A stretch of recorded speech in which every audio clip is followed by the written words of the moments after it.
Hello everyone and welcome to my new video where I will walk you through how to add background image to your new card visualization. So let's start. First, let's add new card visualization. Open visualizations menu and select new card. Now let's move it here in top left corner. And let's add any value.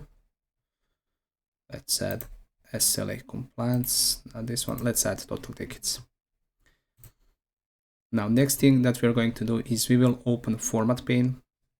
So select format pane from here and scroll down and expand cards menu.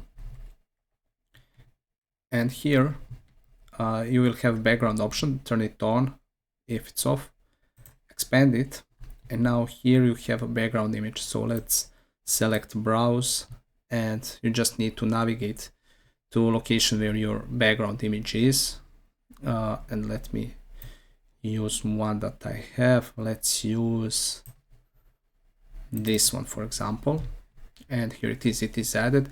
And as you can see, it looks a little bit better. It improved design, and key functionality of these background images is to make your report looks more professional, or in case you work in a company and you have some themes or background images that you would like to use, corporate images. In majority of cases, you won't be able to see whole image here because this visualization is too small, let's say, for this background image. What we will need to do is we will have to change a fit for this image. And to do that, let's go back to format pane, to cards menu, and go to background. And here you will have image fit option and change it from normal to fit.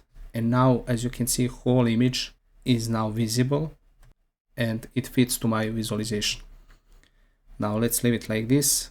Additionally, what you can do is to change transparency.